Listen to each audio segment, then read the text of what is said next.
This is Rogers TV, Barrie.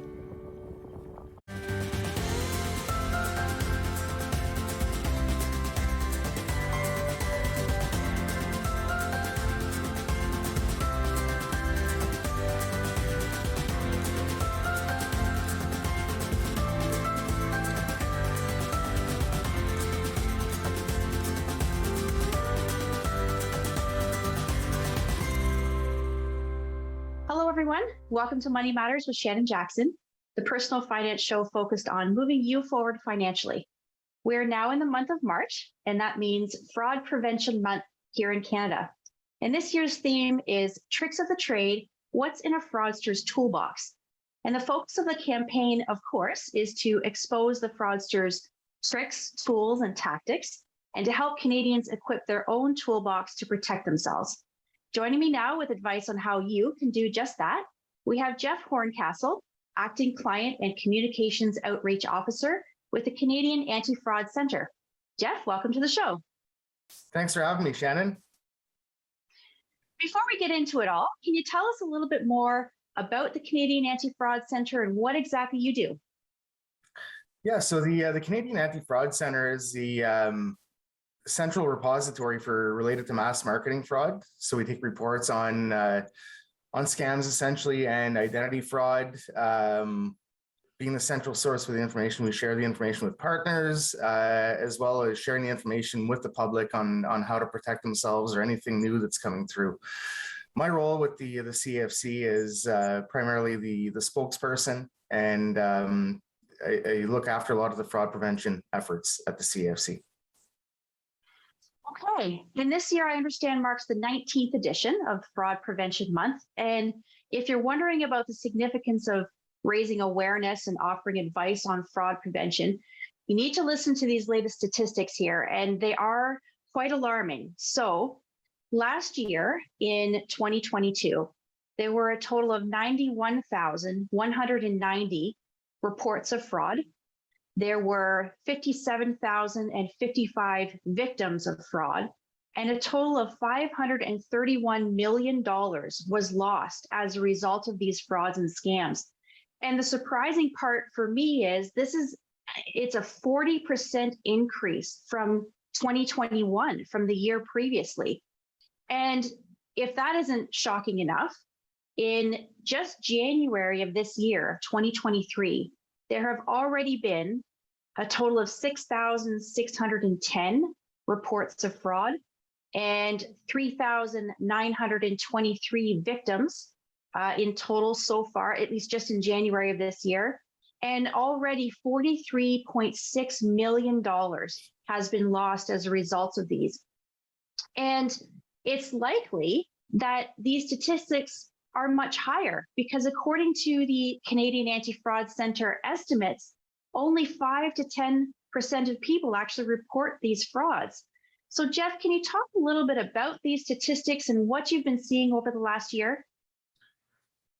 So yeah, the statistics, the overall loss has gone up substantially, like you mentioned, Shannon, 40% increase from 2021 to 2022. Largely due to investment scams and a few other scams that I think we'll get into a little later. But it just shows the importance of really trying to get the messaging out there and trying to get the fraud prevention messaging out there and educating Canadians. Sure. And I understand that there's been a recent study done by TD Canada that talks about how important it is to educate and why people are feeling so vulnerable. Can you talk a little bit about that? Yeah, absolutely. So what we're seeing here is that nearly half, 47% of those surveyed believe the combination of hardships and a higher cost of living will expose them to more financial fraud and scams. And we saw this with the pandemic, where so many people may have been going through financial hardship and making them more vulnerable. We think of merchandise scams or investment scams, or even loan scams, or basically any scam. It makes everyone vulnerable, and when we relate it to financial hardships. So unfortunately, fraudsters try to capitalize on this situation, and we just have to be aware that when something happens, whether it's like we saw with Hurricane Fiona, phishing campaigns went out offering benefits and stuff like that. So we just have to be aware that the fraudsters really try to capitalize and prey on these vulnerabilities. I understand that approximately 60% of Canadians they are feeling more like they are targeted more than ever from financial fraud, and they may not be ready to protect themselves. And it looks like close to half of Canadians haven't taken any measures to educate themselves on any kind of fraud prevention or anything like that in the past year. It looks like around 78% don't have a high degree of confidence in their ability to identify these types of frauds. And so it seems that these incidents of frauds, they do seem to increase during times of uncertainty, when we have these fears and anxieties. And we're certainly experiencing that now with coming out of a pandemic and our uncertain economy at the moment. And we know people are struggling. Is the increase in fraud, do you think, is it a result of the pandemic right now and our current financial uncertainty? It is one of the main factors. So many Canadians changed their habits due to the pandemic, from online shopping to online banking, communicating more online, which translates to possibly romance scams, investment scams. We're seeing more and more people trying to invest online instead of historically going into their financial institution looking into investing. They're now going online, and the emergence of cryptocurrency investments as well. With generally people not knowing very much about the subject, it puts them at risk. But a few different factors, but the pandemic definitely was one of the main factors. And the other number that jumps out at me is the amount of people that say that they don't feel equipped, and the amount of people that feel that they do have the knowledge and they can. Well, you know what? Our messaging is, if you feel you do have the knowledge, it's important to share that knowledge with your family members and your loved ones to make sure that they're equipped to be able to recognize these different types of scams. So what types of fraud should we be concerned about? I had a look at the Canadian Anti-Fraud Centre website, and there is an alphabetized list on that site. And I was surprised by how many there were, and really how many of them actually had names associated with them. Can you talk about the most reported types of fraud and what are they costing Canadians now? Absolutely. So the CAFC does document 30 different scam types. So you can go through the website and go through the alphabetical list, take the time and read what these all mean. Based on number of reports in 2022, phishing was the top reported scam with over 10,000 reports received, followed by extortion. Extortion is, primarily the phone call we get, an automated phone call saying that our social insurance number has been flagged for fraudulent activity. It could be an email threatening that if you don't send funds for whatever reason. And extortion is followed by personal information scams. So these are scams either by telephone or primarily by telephone or, by social media asking for personal information. Their main goal is to get your personal information. When we're looking at the top scams based on dollar loss, these are a little different. We're looking at investment scams, primarily crypto investment scams. Like I mentioned, I believe over 308 million was lost to investment scams in 2022. So that's a very staggering number as well. Followed by romance scams, which we're actually seeing tied into investment scams now. So this is where the victim will communicate with the suspect, develop a relationship, and down the line, the suspect will offer an investment opportunity that the victim can't pass on. And third on the list is spear phishing. So spear phishing targets more businesses, but we do try to push the information for individuals as well, because it targets individuals in the business. So it could be a spoofed email from a claiming to be from an employee sent to the pay department asking for a change in direct deposit information. It could be an email from a president of the company asking for a favor to go out and buy gift cards because they're in a meeting and they want to give gift cards to some of their clients. So there are different variations that come into play there. Take the time to read about spear phishing because it is a very tricky scam. I've actually seen that one in action, and it's frightening how sophisticated it can be, because it can imitate an email from someone that you know. And so you think it's coming from a trusted person, and really it isn't. And so it's not surprising that we can fall victim to those types of tricks because they're very sophisticated. Why are these types of schemes so successful?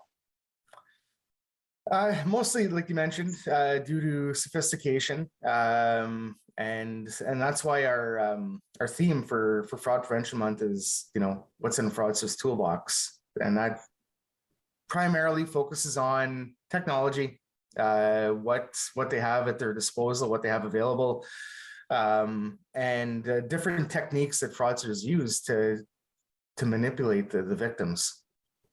Are there certain demographics that are targeted in these types of scams? Unfortunately, we're seeing all demographics targeted, with mostly all the scams. Of course, there are some that target seniors, like the emergency grandparent scam, primarily seniors, right? But most of the scams that we document are targeting anyone and everyone.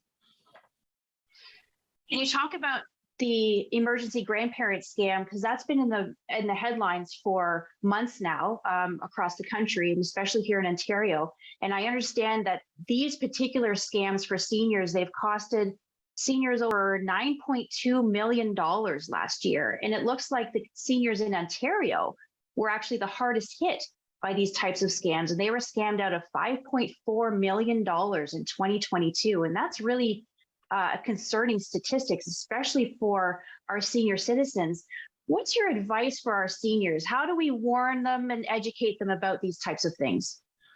So with this one specifically, we always advise, and we had a 1 week long campaign covering the scam specifically, just because of the large increase that we saw in Ontario and across the country. Our advice is, if you get a phone call, be aware that caller ID spoofing is out there. Fraudsters can make any number show up on your call display. So never base the legitimacy of a phone call that you're getting on that number that's showing up. And if you ever get a phone call, even if the person has the name of your grandchild, because that information could be available out there, don't believe who they are. Always let them know that you're going to call them back, end the phone call, and call, in this case, your grandchild or your family member directly with the number you have in your contact list, or wherever you have that number saved. And of course, with this one here, the second fraudster usually comes on the phone claiming to be law enforcement or a lawyer, saying that bail has to be paid right away. Know that there has to be a process for bail to be paid. If they're claiming to be law enforcement, similar to contacting your loved one, contact law enforcement directly to confirm. Well, there's absolutely no doubt that technology has made fraud a lot easier to commit and more widespread and even more sophisticated than ever before. And we're going to be talking about that after the break. And Jeff is also going to have advice on how you can protect yourself when Money Matters returns. Hi, I'm Justice. And I'm Nia. And we believe Dreams fuel revolutions. That's why we're engaging with Canadian icons and the causes they support. Join us for these inspiring conversations and find out how you can be revolutionary. Do you worry about how much someone drinks? Do you feel angry or depressed most of the time? Do you feel neglected or unloved? Do you feel that if the drinker loved you, she or he would stop drinking? If you answered yes to any of these questions, you are not alone. Not everyone trapped by alcohol is an alcoholic. Families and friends are suffering too. Al-Anon and Alateen can help. Call 1-866-200-0223 or visit alanon.org/help. Focus better. Partner better. Sleep better. Breathe better. Love better. Work better. Friend better. Unwind better. Everything gets better when you get active.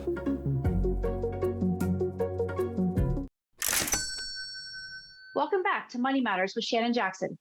My guest today is Jeff Horncastle, Acting Client and Communications Outreach Officer at the Canadian Anti-Fraud Centre. And it is the month of March, and that is Fraud Prevention Month here in Canada. And that's what we're focusing on today. Before the break, we talked about the statistics that pertain to fraud in Canada, and they are really shocking. And we also talked about the top frauds and scams that are costing Canadians millions of dollars. So Jeff, can you talk a little bit about how technology has allowed fraud to be more widespread and more sophisticated? How are these people so successful in tricking us? Well, we have to remember that these frauds and scams are being run primarily by professional criminals, experts who know what they are doing. They rely on some basic techniques to be successful. These include professional-looking marketing materials, providing believable answers for your tough questions. So they're always one step ahead. They kind of know what you're going to be, what your answers are going to be. Impersonating government agencies, legitimate businesses, websites, charities, and causes. Pretending to be your ordinary supplier, hiding details in the fine print when we're, looking at contracts or service scams when they're trying to make you sign a contract. Always watch for that fine print. Preying on areas of vulnerability, including those needing help with loans or finding employment, asking for fees in advance of promised services, threatening legal action to collect an alleged contract, falsely claiming affiliation with reliable sources such as legitimate news sites to support their products or services, and exchanging or sharing victim lists with other fraudsters. So that impersonation kind of tool is really effective. We were talking in the break about how emails can come in looking like they are legitimate from a institution that you trust. But when you look at the email address, it's not coming from that institution. So, how professional their websites can look and all of those things, they're very, very sophisticated. And it's easy to fall victim to these types of tricks. And like I just said, it's more difficult to recognize when you're actually being targeted. And the theme for this month's 19th campaign is Tricks of the Trade, What's in a Fraudster's Toolbox? And I want to talk a little bit more about that. Jeff, what can viewers have in their toolbox? How can they protect themselves from becoming a victim? So first of all, it's important for Canadians to be able to recognize what tools the fraudsters are using. That's what you have in your toolbox. We always say take 5, whether you're getting an email or a phone call or whatever the case may be, take the time to discuss it with a family member or analyze everything in the email or the phone call, text message, whatever. So some of the most common tools we're seeing fraudsters use is, we kind of touched on this, is spoofing. So this is call display, caller ID spoofing, where the fraudster has the ability to manipulate the phone number showing up on your call display. Email address spoofing. So it may seem like it's coming from a legitimate source, but if you hover your mouse over the email address, a lot of times you can see the actual email address it's coming from, which it doesn't really appear to be. Fraudsters use a lot of urgency in different scams. So, if we think of merchandise scams, buy this now or you're going to miss out on this deal. We think of the emergency grandparent scam. You have to pay the bail right away or your loved one or your grandchild's going to go to jail. Urgency with investment scams as well, where, okay, you're going to get a high return right now, but you have to make a decision right now to invest. So just know that this is a common tactic that fraudsters use. Emotional manipulation, again, emergency grandparent scam.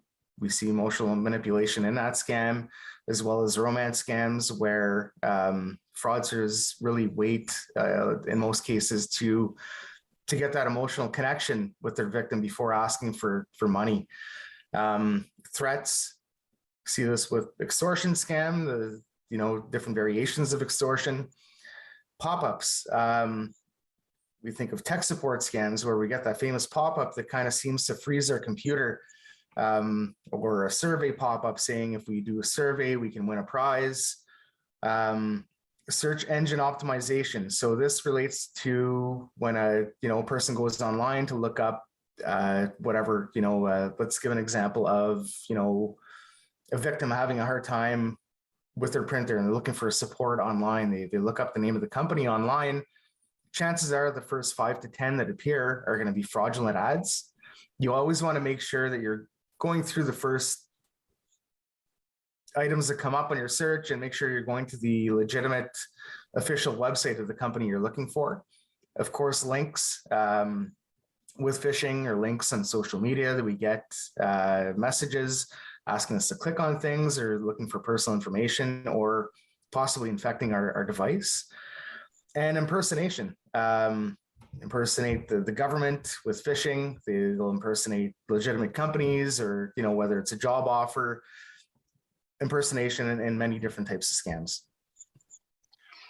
So there's two of those that really stick out for me because I've personally in my work, I have seen an increase, unfortunately, on the romance scams. So that emotional manipulation part of those scams, I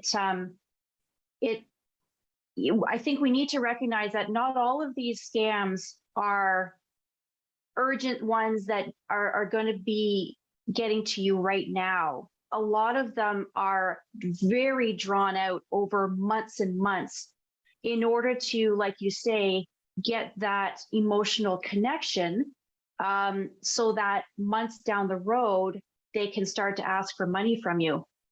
And I've seen an increase in this definitely in the last year, unfortunately, with the people that I see in my profession.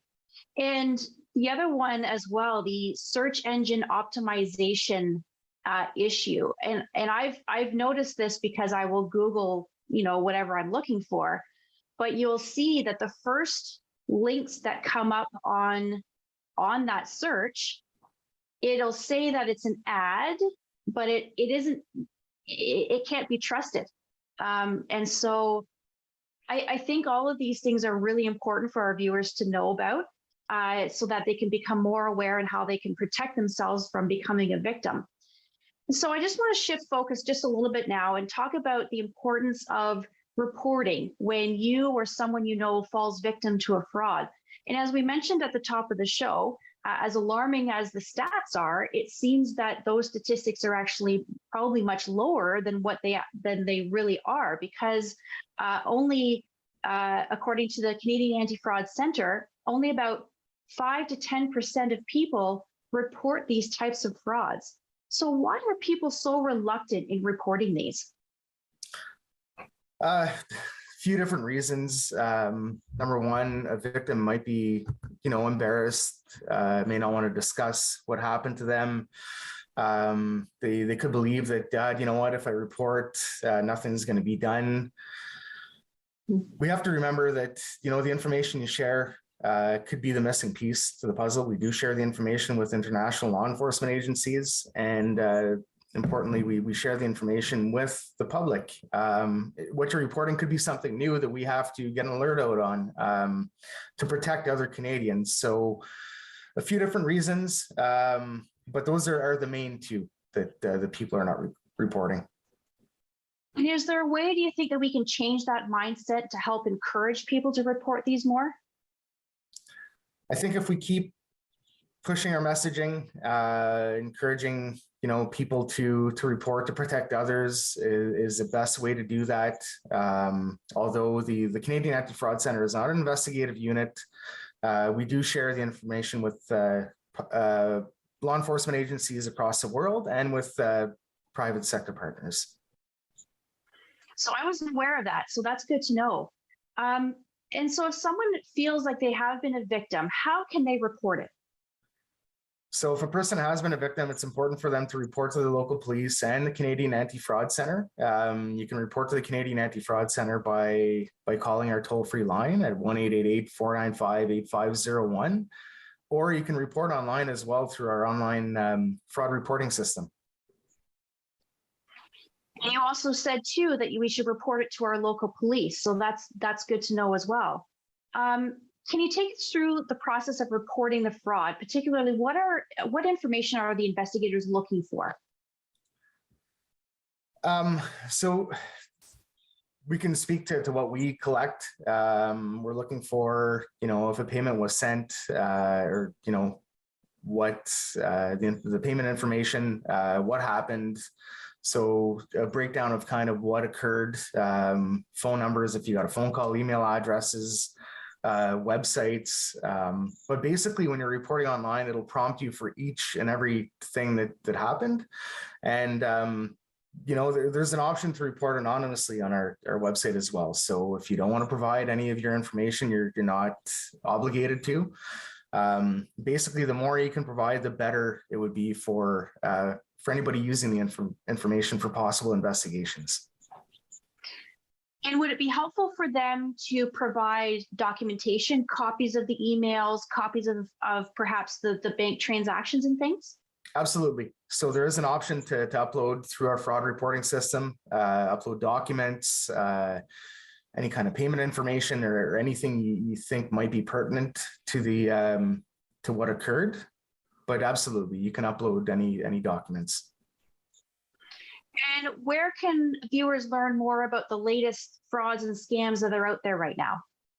So viewers, especially during Fraud Prevention Month, try to follow our social media pages on Facebook and Twitter and on our website. As we mentioned, there's a list of scams that we're seeing at the Canadian Anti-Fraud Centre. They're all listed alphabetically. Take the time to go through them. And if you feel you're protected, like I mentioned, it's important to share that information with your family and loved ones as well. I understand that there is a new cybercrime and fraud reporting system that's going to be launched. Can you just talk a little bit about that? Yeah, so the Canadian Anti-Fraud Centre is aligning with the NC3, which is currently working on a new cybercrime reporting system. We do expect that to be fully functional in 2024. Okay. Do you have any final thoughts and advice for our viewers? It's important, especially during Fraud Prevention Month, try to take the time to read up a little bit, like we mentioned, share the information with your family, loved ones. It can save them from being a victim. It's important. We may think that, it's obvious for some of us, but try to educate the ones that we think are more at risk. Important as well that you don't have to be a victim to report to the Canadian Anti-Fraud Centre. So if if you received an email or a phone call, you can report that as well. Best way to do that is through our online fraud reporting system, and just be aware of what the tools fraudsters are using. It can save you from being a victim. Well, Jeff, thank you so much for being here and offering your advice. And I also want to thank you, our viewers, for watching. Until next time, I'm Shannon Jackson.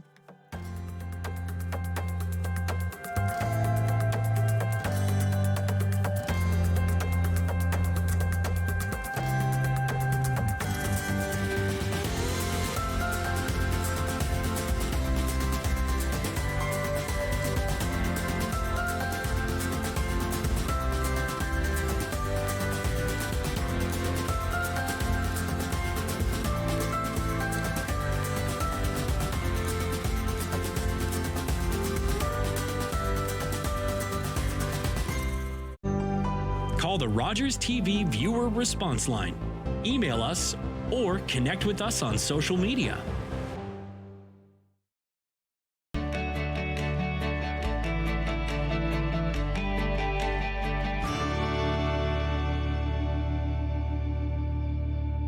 My husband is a wonderful man and a great father when he's not drinking.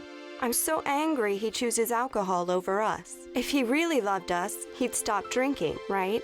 My counselor suggested I try Al-Anon. I didn't understand why. I'm not the one with the problem, but I'm glad I went.